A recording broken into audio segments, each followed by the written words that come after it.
I'm coming up, so you better get this party started. Jambon, David Sharpe, is in the building. I hope I haven't been caught in a trap like Elvis, but I'm absolutely bloody excited about the news that David Sharpe is the new head of football associations operations of Bradford City. Let me know your thoughts on this in the comments down below. Like the video if you do want to do so, and subscribe if you're new. All the support is massively appreciated. I feel like I'm in heaven. No, I feel like when Mark Hughes was appointed, I feel that sort of optimism and excitement about this. Now, like I said at the beginning, and it still is the beginning, but I don't want to walk into a trap like Elvis did, if you know what I mean. Because it's easily done, especially when you're involved with Bradford City as a fan. You get excited by things, you get optimistic about things, and then you get shot in the head, and then you're on the floor, and then you're crying in pity. This is the problem. You can easily walk into the trap, but I feel like this is only positive for me. He's had success everywhere. He's been at Wigan. He took them from getting relegated in the Championship to into league, back into a Championship. They got relegated again, back into a Championship, winning league, winning both seasons, with a good structure in place, good recruitment of players as well. Yeah, you look at the signings that he made. You know, like Dan Burn, signed Dan Burn for free, sold him on for a lot of money into Brighton, I think it was. And then you've got Will Grigg. I think he paid £1 million at Wigan for Will Grigg, moving him on to Sunderland, £3-4 million. You know, it's and many other players as well. Good mixture of age. I think that's what we do, to be honest. But when you look at the quality of players that come in, it don't matter about what type of player you go for. They've got to be good enough, and the quality of player we bring in are mediocre players for a mediocre football club, and that's something else I like about him. I think he'll drive the standards up. He's very realistic, very honest, very open, something we're not as a football club, and the standards have been on the floor for too long, and I think he'll raise those standards like he did at Wigan. A football club that was run unbelievably well by his granddad Dave Reelan, and today were the first. You know, when sometimes something happened a bit ago where I thought, oh my god, bloody hell, that's that because it is. You know, when you don't really think about why something's named something, or for example that along the lines, you understand what I'm getting at, and then you go, oh yeah, I've done that. Well, oh yeah, that way the bit that happened before, I didn't realise that bullseye in the for the dartboard was called bullseye because the red bit is like a bullseye. I never thought about it like that, and then one day I thought, oh yeah, that's why it's called bullseye. Well, for this situation, I didn't realise that the DW Stadium was called the Dave Reelan Stadium, like for DW Dave Reelan. I never thought of it like that until today when it just dawned on me. So let me know if you always thought of it like that as well, and if there's any other situations where you thought, oh my god, that's called that because of this, and it makes sense now. Let me know if that's ever happened to you in the comments down below. I'll be interested to know if there's any like those for you. But yeah, I forgot where I were. Yeah, Dave Reelan did an unbelievable job, took over Wigan. I think they were bottom of League 2 in 1995, took them up to Premier League, won the FA Cup with them, had great success there, and then I think David Sharpe was appointed a technical director in 2014, was made chairman in 2015. Like I said, they were pretty much already relegated when he came in, sacked Malky Mackay, I think, at the end of the season or towards the end of the season, and brought in Gary Caldwell at the end of that, and he did a good job winning League 1 with them. But the thing was with Wigan under Dave Reelan, like I said, they're unbelievably well run club and well sustainable, and went on to achieve great things.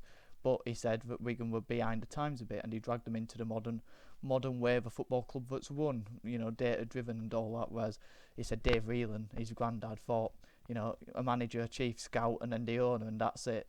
And obviously he's coming into Bradford City as a director of football essentially, and I like the way that he took that role on as a CEO at Wigan, like I said briefly already, and at Mansfield came in as a director of football. I think within 5 months he then moved on to be the CEO and won that football club unbelievably well. And the reason why they're probably going to go up this season is mainly due to David Sharpe. The Radford family, I think they are, John and Carolyn, put a lot of money into Mansfield before David Sharpe came into the building. He just, like we've spent a fair bit. We've always been competitive, so we've been told. But we've never had the right people in the football club to run it properly, and that's why I've been whooping Sparks out, and mainly Sparks, but Rupp out because he's never been able to see that. And obviously, a couple of weeks ago, he came out with his letter like he did after Rahik and promised things, and he never delivered after Rahik. Those promises never lived up to the expectations that he promised us. So far, that's one big box ticked.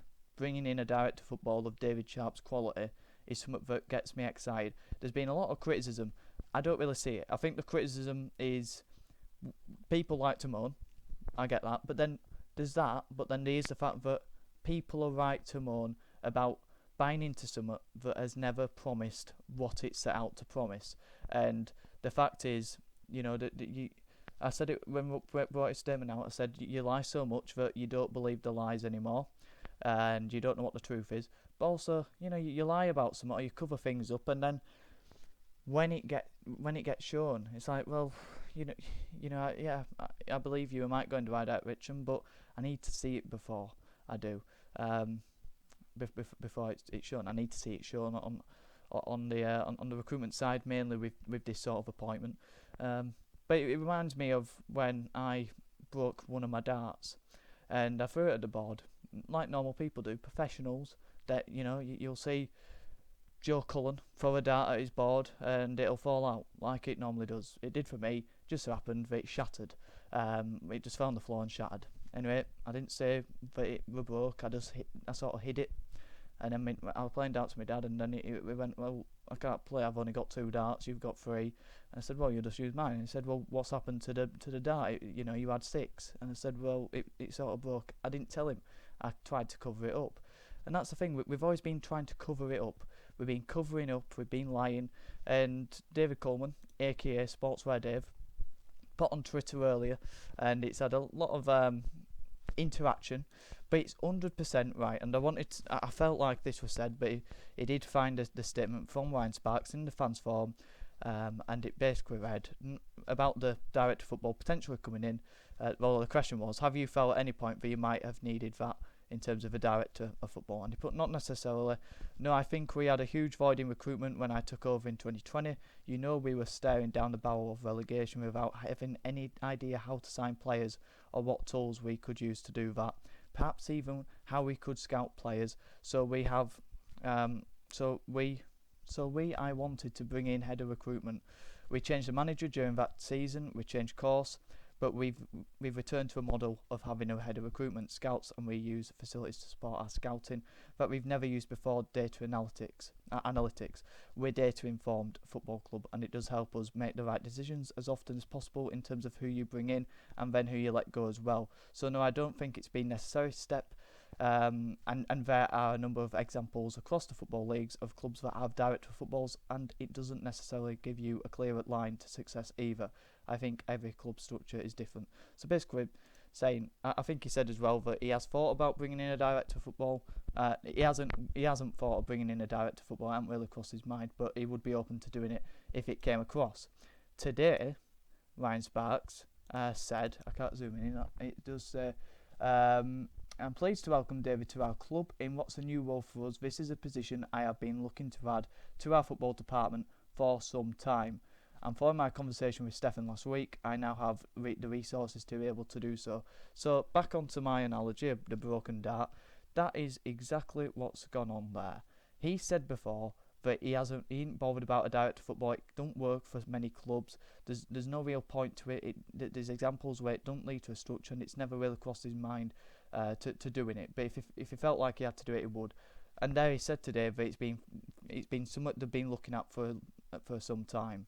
And that to me says that, and David Sharpe said today that he sort of knew about it 10 days ago, sort of probably around the Mansfield defeat. So it just felt like it was a big panic to bring in this person who has got the experience of doing it and is a very qualified person in this role. And I'm fully confident in him.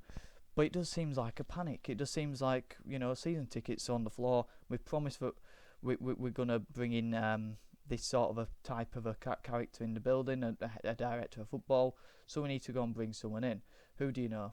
David Sharpe. I'm good friends with him. He's out of football. We can get in touch, see if he wants to come into the role. And that's what's happened. And That's the only problem I have with a football club. It just seems quite slack set up. But I'm not going to complain, because if I'm complaining about this, then there's something wrong with me. Because I call out, I criticise when I feel like it's the right time to criticise. I criticise the club, you know that.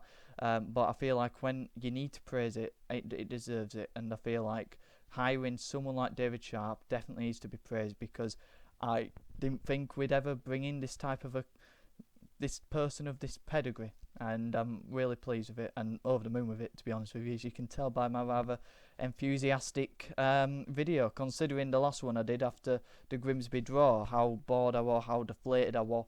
This has given me a bit of a boost, and I hope it has you as well, because I feel like we need a bit of a boost no matter what way it is, no matter what the boost is. I feel like this is a step in the right direction. But I'll quickly have to read his statement, because I've been talking for 10 minutes already. He did say, I'll skip all that because I've sort of touched on it. He did say, I'm very happy to be here. I have been speaking with Ryan Sparks, and it was something that really appealed to me. I've always loved coming here, and it's a place I've always looked at fondly from afar. While at Mansfield, I have a bug for football, and it would have been hard to say no to this opportunity when it came about. I know the level quite well now, which will stand me in good stead, but every football club is different. I've held initial conversations with Graham Alexander and Stephen Gent, and our thoughts are very similar. It is clear to me we have some really good people here. I told Ryan what I think we can achieve, and also what we need to be better on and off the pitch, in having a long-term plan and project that we have to put in place, and that's something that immediately stands out to me. I've never felt like we've had a long-term plan. I don't feel like we have much of a project apart from commercially, and I think this is the thing with me where people are sceptical about it because Ryan's still in the role. I think Ryan as the CEO, as I've always thought, if you have the right structure in place, if you have the right footballing people below him, then there's not too much problem with that, because he's done well commercially. And I know people have also said today that, yeah, he's done well commercially, but has he done well commercially? Because it's been David Longo been running it really well for the last few years. And I agree with that, but he hired David Longo. So, you know, if you're going to criticise it, then you can praise it, because he hired the guy. So, and he did well in that role whilst they were working in it. So, and his mandate, as we all got told in that fans forum, was to stay up and don't go bust, which is everything that Stefan Rupp has been for the last few years. He said in his open letter that we're going to come away from being self-sustainable, and he's going to give more resources, and Ryan Sparks said today that he's been given the resources to do that. So maybe we're moving in a different direction. I don't know. It's way too early to find out. This is a good step to see where we may be heading. I'm looking forward to a summer now, whether it's a successful one or not, because we'll find out either way, and that's promising to me that we've done something about it. Because if we kept going how we weren't going to go anywhere, we weren't going to find out. But you know, we'll give Graham the summer. I feel like when he did his interview earlier today, not Pat Sharpe, Jesus Christ, I'm glad he wasn't Pat Sharpe who's coming as a director of football, not Lee, David Sharpe. David Sharpe came in and said basically, you know, that Graham Alexander are going to look to build the summer around with him, which is also promising. But yeah, there's so much that I can say, because I'm really excited about it. I've done a little bit of research, you know, I haven't done loads. I've watched a few interviews of his over his times at Wigan, Mansfield, also out of work. But I mean, yeah, I haven't even finished this. I'm quite excited. I don't want to get kicked in the back with this as well, because I know what this football club's all about, and when you get optimistic, it kicks you back down to planet Earth. But yeah, long-term plan is something that we haven't had. Like I said, stay up, don't go bust. Is it something self-sustainable? He's realistic from what I've seen about him, what I've heard from him. He's realistic with his aims. He sort of saw Wigan as Rotherham, Luton, those sort of clubs, and he sort of didn't set any unrealistic targets in terms of how they can go financially. But I'm certain that he wouldn't have come to Bradford City, because he said when he came to Mansfield, he said, I'm not coming to Mansfield, you can assure that, to stay in League 2. We're getting out of League 1, might take 2 or 3 years, and that's exactly what it's took. They've had playoff runs, they've had the right recruitment put in place in the third season now, that he would have been in place. He left into July because of family reasons. The third year now, it looks like they're going up, and if they don't, there's something severely wrong. If Mansfield don't go up this season, that's all down to him from his hard work and those 2 to 3 years, because he was involved in the recruitment in the summer, and he left basically after the recruitment in the summer. So the squad he's built at Mansfield is the squad that he has built through his negotiations, through his recruitment. But yeah, something else he said that was interesting as well was, I will not have the final say over the manager. He's very persistent that the manager decides on recruitment and that sort of thing, and how he wants his teams to play and all that sort of thing, which is that's a good thing for me. A lot of people picked up on that and said that's concerning. For me, that's a positive by a long stretch, because in no way should a manager never have the final say on a player, on the way he wants to play, on that sort of thing. The manager should have full control on that side of things. But in terms of scouting the players, in terms of looking at it, he will have a good say in that, I believe. And I feel like he should be given the reins on the football side of it. Let Ryan Sparks do his commercial stuff, make sure the club's sustainable, and work with them. But for me, Ryan Sparks, the key thing for his role now is to communicate better. Don't tell lies, don't tell promises, be honest, be blunt, be open, don't come out with stupid lines, stupid quotes, be honest with the fans, and support David, Graham, Stephen, as incompetent a couple of those we all believe to be, as best as you can. And we need to form a good connection, and I think David Sharpe in the midst of all that, with his track record, I think that's something that we can get excited about. But like I said, let me know in the comments down below. Am I too excited? Am I too enthusiastic? Has everything gone over my head? I don't feel like it has, but I'm not blind to it, but I'm very, very excited about this, the future, because like I say, Mark Hughes coming in, I was really excited about that. Didn't quite work out, but this sort of appointment, very similar to the Mark Hughes one for me. So let me know your thoughts in the comments down below. Let me know if you agree with me, disagree with me. Let me know your thoughts on David Sharpe. Let me know your thoughts on the football club and the people inside it. Let me know your thoughts going into a summer. And obviously, does this change your thoughts on any of the football club and the people inside it? Like the video if you did. Subscribe if you're new. Have a good one.